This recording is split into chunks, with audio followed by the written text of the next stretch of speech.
জানলা দিয়ে গোবিন্দের বদন এসে পড়ল। আর যেমনি গোবিন্দের বদন এসে পড়ল, হঠাৎ প্রাণ গোবিন্দ ঘুম থেকে জেগে উঠলেন। যা গেল ঘর পর নিতে পেল ভোর, সেজতে যে ওঠ হলো নন্দকিশোর। শয্যাটি পরিত্যাগ করে প্রাণ গোবিন্দ মনে মনে চিন্তা করে, কি সর্বনাশ, আর যে সেই কথা দাও রজনী, ওই সকল গোপিনীগণ আমাকে পাবার পরে মাতা কাত্যায়নীর কাছে ব্রত করেছিল। হে মা কাত্যায়নী, শ্রীনন্দের নন্দনকে আমাদের প্রতিরূপে পাইয়ে দাও। আমি তাদের কথা দিয়েছিলাম তোমাদের মনোবাসনা পূর্ণ করব কোন এক পূর্ণিমা নাথে। আজ সেই পূর্ণিমা নাথ, আজ তো সে কথা দেওয়া রজনীর সকল ব্রজগোপীদের মনোবাসনা পূর্ণ করবো, আর তো বিলম্ব করা উচিত নয়। তাই সঙ্গে নিলেন মুরলী, ছুটতে ছুটতে বনের পথে এসে দাঁড়ালেন আমার কৃষ্ণ বনমালী। প্রাণ গোবিন্দ অবাক হয়ে সে বনশোভা দর্শন করছে। কেন? যোগমায়া পূর্ণমাসী কৃষ্ণের অন্তর ছেড়ে যেখানে যেমন ঠিক তেমন করে সাজিয়ে রেখেছে। অপূর্ব শোভা, আকাশে পূর্ণিমা চাঁদ উঠেছে, মন্দ মন্দ পবন বইছে, সারা দিকে ফুলের গন্ধে ভরে গেছে। তাই তো বৈষ্ণব পদ লিখলেন, সাগর চন্দ্র পবন মন্দ বেপেনে ভরল কুসুম বন্ধরে বন্ধরে বন্ধরে বন্ধরে। সাগর চন্দ্র পবন বিপিনে ভরল কুসুম গন্ধরে গন্ধরে গন্ধরে গন্ধরে। আকাশে পূর্ণ চাঁদ উঠেছে, আকাশে পূর্ণ চাঁদ উঠেছে, আকাশে পূর্ণ চাঁদ উঠেছে, আকাশে পূর্ণ চাঁদ উঠেছে। যাই রে শোভার বালাই যাই রে, আকাশে পূর্ণ চাঁদ উঠেছে। এবার নয়ন ভরে হেরে নাও ভাই, গাইরে শোভার বালাই গাইরে শোভার বালাই গাইরে শোভার বালাই গাইরে।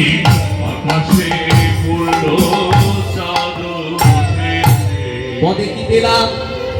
শারদ চন্দ্র পবন মন্দ বিপিনে ভরল কুসুম গন্ধ। আকাশে শারদীয়া চাঁদ উঠেছে, আর মন্দ মন্দ গতিতে পবন বয়ে বেড়াচ্ছে। হ্যাঁ গো, তা পবনের গতি তো মন্দ নয়, পবন অতি দ্রুত গতিতে বয়ে যায়।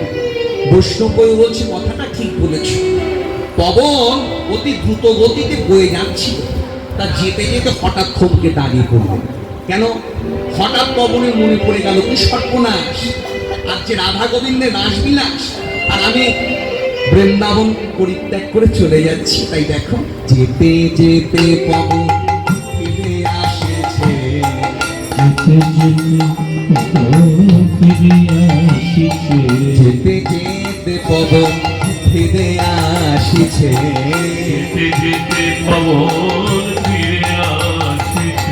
বিলাসে দেখতে পাবে না বলে, যেতে যেতে পবন ফিরে আসিছে, বিলাসী দেখতে পাবে না বলে, যেতে যেতে পবন ফিরে আসিছে। পবন ফিরে এসে সারা বৃন্দাবনে মন্দ মন্দ গতিতে বয়ে বেড়াচ্ছে। শারদ চন্দ্র পবন মন্দ বিপিনে ভরল কুসুম গন্ধ। সারা বিপিন, সারা বন ফুলের গন্ধে ভরে গেছে। কেন? সকল জাতের পুষ্প একসঙ্গে প্রস্ফুটিত হয়েছে। হ্যাঁ গো, তা সকল জাতের পুষ্প তো একসঙ্গে প্রস্ফুটিত হয় না।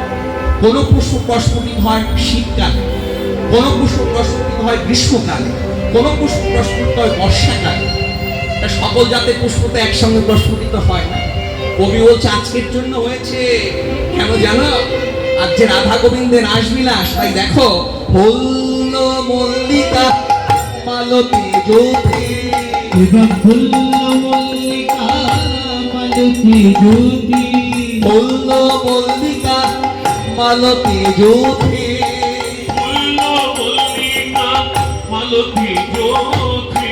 সকল পুষ্প ফুটে উঠেছে ফুল্ল মল্লিকা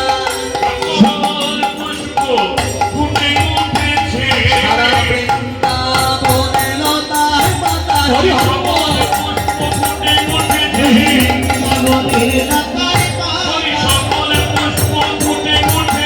ফুল্ল মল্লিকা মালতী জ্যোতি মত্ত হেই মা মত্ত মধুকর ভরণী রে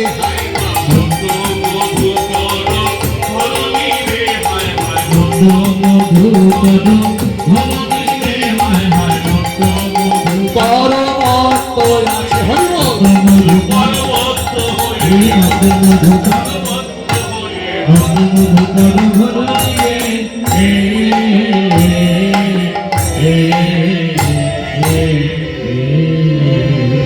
সকল জাতের পুষ্প প্রস্ফুটিত হয়েছে কেন?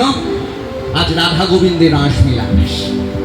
হ্যাঁ, ফুল্ল মল্লিকা মালতী জ্যোতি মত্ত মধুকর ভরণ। আর ভ্রমর মধুকর তারা কি করছে? ওই ফুলের চারপাশে গুনগুন গুনগুন গুনগুন গুনগুন গুনগুন গুনগুন গুনগুন গুনগুন এমন করছে কেন? কই বলছে দেখো ওই ভ্রমরের দল যতক্ষণ না ফুলের উপরে বসে মধু পান করতে না পারছে ওদের পাখা দুটো থরথর করে কাঁপতে থাকে। তাতে একটা গুঞ্জন ধ্বনি হয়, তাতে একটা গুঞ্জন ধ্বনি হচ্ছে। তা শুনে কি মনে হচ্ছে যেন তারা গান করেছে গান করেছে ফুলে ফুলে ভ্রমর গান করেছে গুন গুন গুন গুন গুন করে ফুলে ফুলে ভ্রমর গান করেছে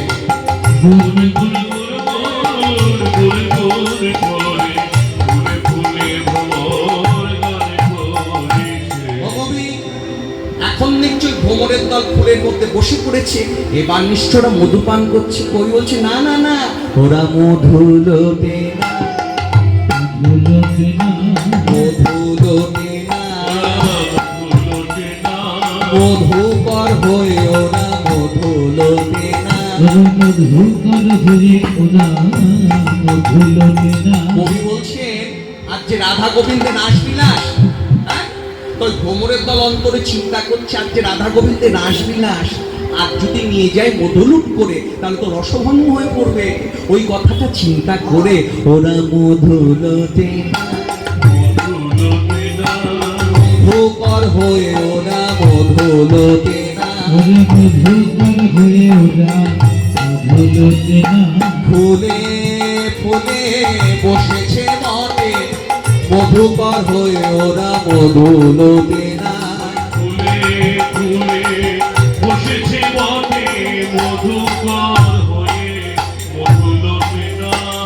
কবি আমরা জানি মধুকর ভ্রমর মধু পান করবার তবে ফুলে বসে। তা ওরা যদি মধু নাই পান করবে তবে বসেছে কেন বসেছে কেন প্রতি ফুলে ফুলে ভ্রমর বসেছে কেন মধু যদি পান তা করিবে প্রতি ফুলে ফুলে ভ্রমর বসেছে কেন মধু যদি পান না করিবে ফুলে ফুলে ভ্রমর বসেছে কেন? আমি জানি বৈশ্য কই বলছে আমি জানি ওরা কেন বসেছে জানো? ওরা জানাই দিল ওদের কানে কানে কথা জানাই দিল ওদের কানে কানে কথা জানাই দিল।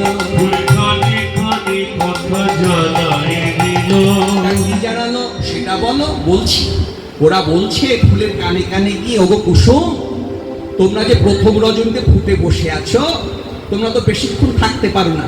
হ্যাঁ, তোমাদের পাপড়িগুলো সব খসে পড়ে যায়, কিন্তু খবরদার আর যে রাধা গোবিন্দের নাচ বিলাস প্রস্ফুটিত হয়েছে ভালো, কিন্তু দেখো যেন আবার ঝরে পড়ো না। দেখো যেন আবার ঝরে পড়ো না, দেখো যেন আবার ঝরে পড়ো না। দেখো যেন আবার ঝরে পড়ো না। প্রেমে বিলাসে দেখতে পাবে না গো, দেখো যেন আবার ঝরে পড়ো না। বিলাস দেখিতে পাবে না গো, দেখো যেন আবার ঝরে পড়ো না। অপূর্ব সেই গুণশোভা, হ্যাঁ? তা গোবিন্দ ওই গুণশোভা দর্শন করে মোহিত হয়ে গেল, অন্তরে চিন্তা করছে, হ্যাঁ, আর সে কথা দাও রজনী, সকল ব্রজগোপীদের মনোবাসনা পূর্ণ করব, আর কি আমি মদনকে শাস্তি দেব, মদনকে আমি দমন করব। মদন বলেছে একটা গোয়ালার ছেলে, শত শত গোপিনী নিয়ে খেলালিলা করো, আমার ভাব জানো না, আমি দেখে নেবো, আমার নাম মদন। কবি বলছে গোবিন্দ সকল কিছু সহ্য করতে পারে, কিন্তু দম্ভ দর্প অহংকার কিছুতেই সহ্য করে না। তাই মদনের দম্ভ দর্প অহংকারকে চূর্ণ করবার করে, হ্যাঁ, সকল ব্রজগোপীদের মনোবাসনা পূর্ণ করবার করে প্রাণ গোবিন্দ আজ মেতে উঠলে। তাই বৈষ্ণব কবি বলছেন, হে রাতি ওই ছন হাতে, রাতে ওই ছন হাতে, হে রাতি ওই ছন হাতে, রাতি ওই ছোনো ভাতি, শ্যাম মোহন মদনে মাতি রে, মাতি রে, মাতি রে, মাতি রে। রাতে ওই ছন হাতে, শ্যাম মোহন মদনে মাতি রে, মাতি রে, মাতি রে, মাতি রে। মেতে উঠেছে ওই মেতে উঠেছে, শ্যামোহন আমার মেতে উঠেছে, মোহন মাতে উঠেছে, মদনকে মোহিত করবে বলে, শ্যামোহন আমার মেতে উঠেছে। ওই মদনকে মোহিত করবে আজ বলে, মদন মোহন নাম করবে বলে, মদনকে মোহিত করবে বলে, আজ মদন মোহন নামে ধরবে বলে। হরি হরি বল। মোহিত করবে বলে, মদন মোহন